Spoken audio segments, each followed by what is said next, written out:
This is the UAAP Season 73 Volleyball. Back here inside the arena in San Juan, and UST doing what a lot of volleyball enthusiasts thought impossible, take 2 sets away from LaSalle in Season 73. But they are up 2-1 now after a spectacular showing in set number 3. It was not evident, especially in the early part, parang LaSalle was gonna come back and, go up 2-1. But UST just resilient. Tulad nga sinabi mo, they are the type of team that will not just go away. That's right. At itong, yun nga yung sinasabi na, I keep on saying it over and over again, itong UST yung maganda.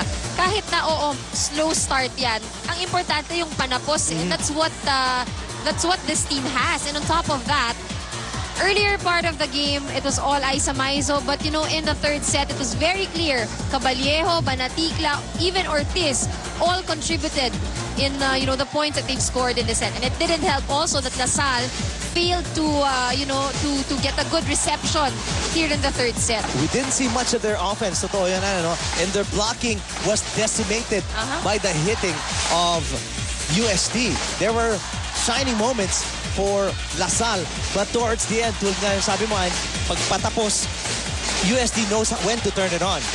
That's right, and talagang ang agresibo nung laro nila. It was an aggressive third set for the Lady Tigers. All of the points that they actually earned came from very strong attacks. And Ortiz, especially her hits in the middle, vital towards the end of set number 3. As you can see some of the numbers there. And this is what we've mentioned on. LaSalle wasn't able to execute as much plays. That's why looking at the attack points, 14 for UST, only 9 for LaSalle.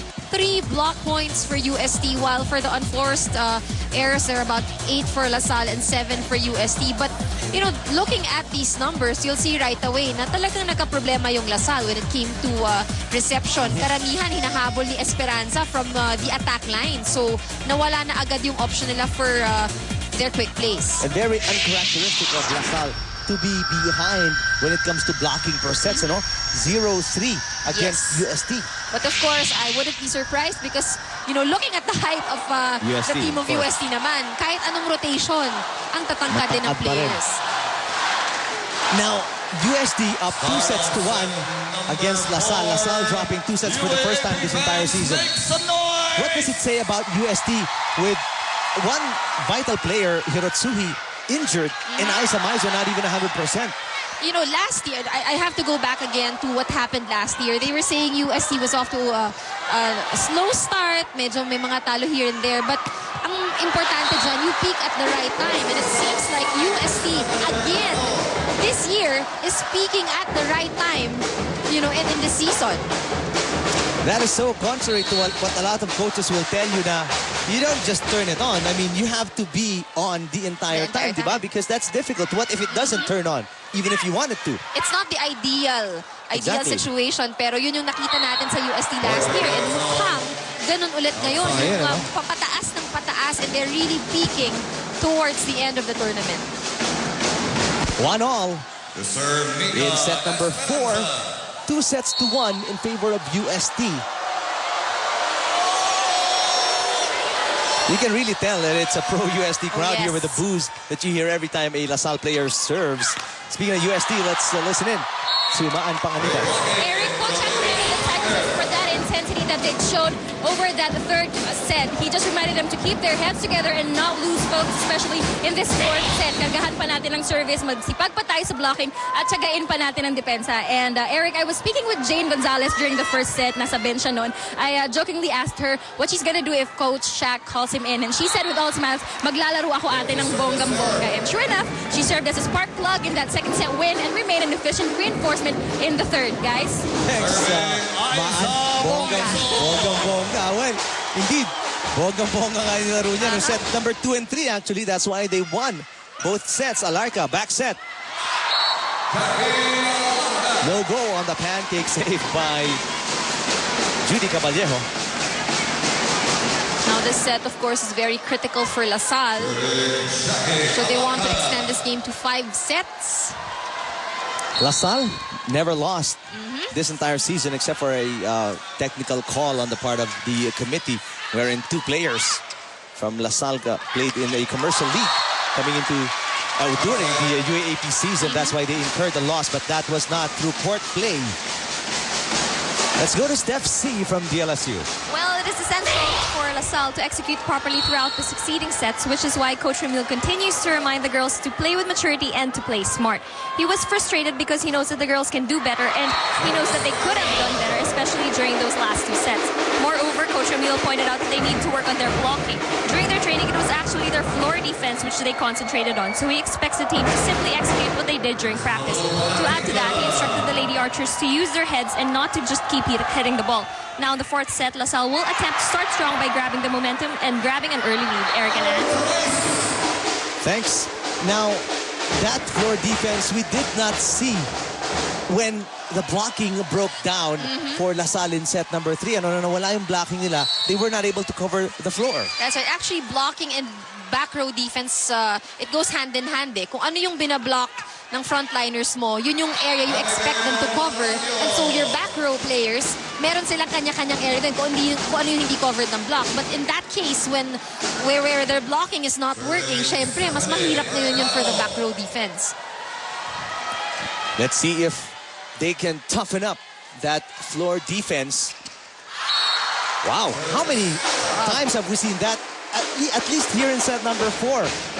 Service errors from LaSalle, very uncharacteristic of these number 1 seeded Lady Spikers from LaSalle as Gonzalez serves again. That's just out. Good judgment from Gohing this time.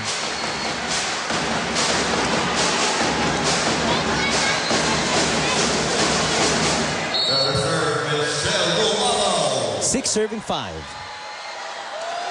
Standings flashing on top of the scoreboard. Di Makulangan, Caballejo. And again, the hitting of UST improved drastically in starting set number 2. And the technique as well as the angle where they bring the ball is working for them just fine.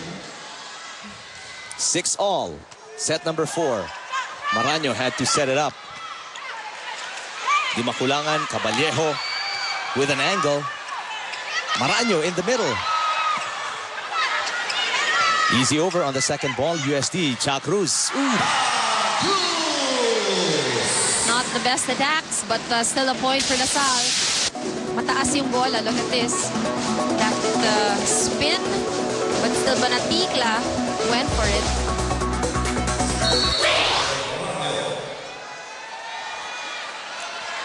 Huge deep breath for Maraño.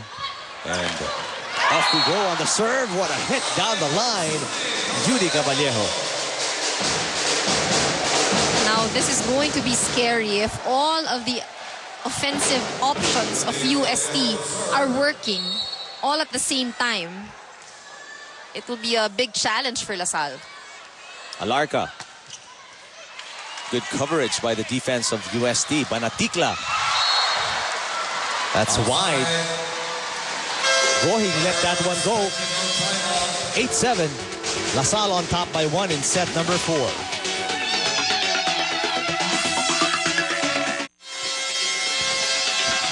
The LaSalle crowd chanting, wanting to be heard here in what mostly has been a loud UST audience in the arena. Wednesday, we begin the Final Four coverage in the men's and women's volleyball tournament of season 73 of the UAAP. FEU UP men's division 2 and 3 seeds will meet at 2 p.m. while at 4 o'clock UST Adamson 2-3 seeds in the women's division. We'll see action. That's on Wednesday, live on Studio 23. Instant replay as Aiza Maizo slams it home. Brought to you by Shakey's. Shakey's, it's fun family pizza.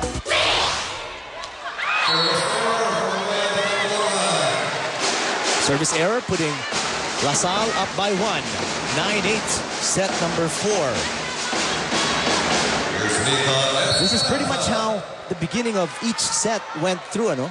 Palaging dikit ang laban between UST and LaSalle. And it's a question of which team will actually pull away towards the end. A safer serve that time by Esperanza off the block. Point UST. We're tied at 9-all. That's serves a second look. Look at Maizo. Lumusot sa gitna, no? Malo.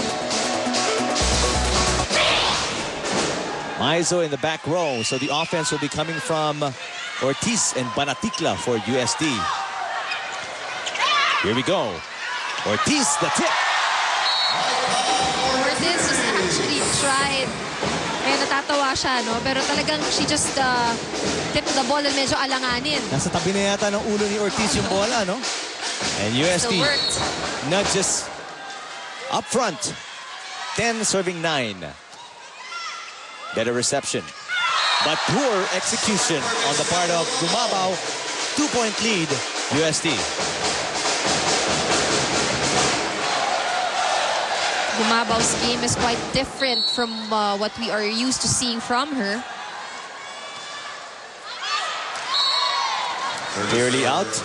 Aiza Maizo throwing away a free point to LaSalle. Alarca serving. Maraño, Gumabaw, and Mercado in the front row for LaSalle. So you know where the offense is coming from for the Lady Spikers. Di Makulangan. Set is too long. Makulangan apologizes for that. 11 all. Set number 4.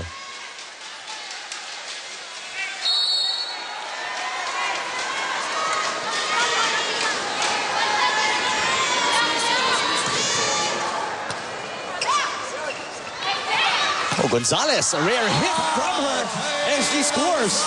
That caught LaSalle by surprise. That's right. And on top of that, itong si Gonzalez, left-handed attacker pa. So, of course, the angle that you have to cover is different. It seems Coach Shaq has a secret weapon na ngayon niya nilabas, ano? And it's working for them just fine.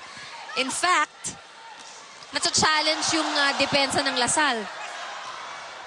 Banatikla picked up by Cruz. Maraño losing in the joust against the taller Ortiz.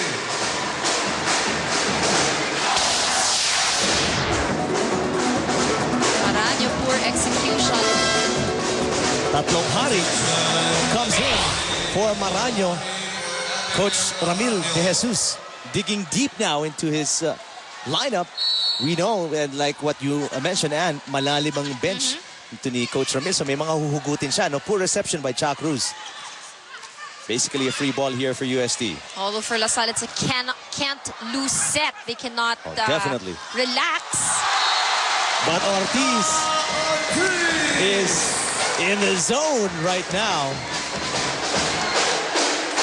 Biggest lead of USD at 3 points, 14-11. Coach Ramil De Jesus wants to talk things over.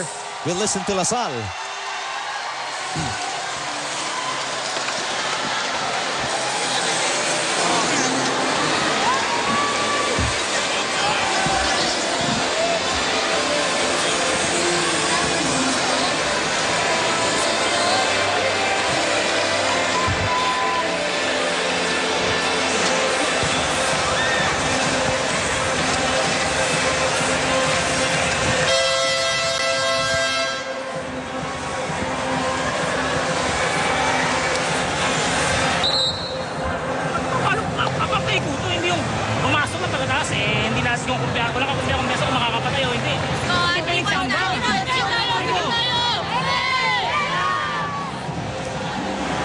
Lady Spikers of LaSalle in unfamiliar territory, Yes. Ann? Down 2-1, and they're down by 3. That's right. This is the position they've never been in the entire season. That's true. Ito, ibang pressure yung meron ngayon ng Lady Spikers. And makikita mo rin pag si Coach Remy pressured na, bumibilis kasi magsala. Intense yung Hindi na natin naiintindihan, ano? Well, a quick change for Coach De Jesus as you see a service error on the part of Banatikla. Tatlong hari was barely in the game.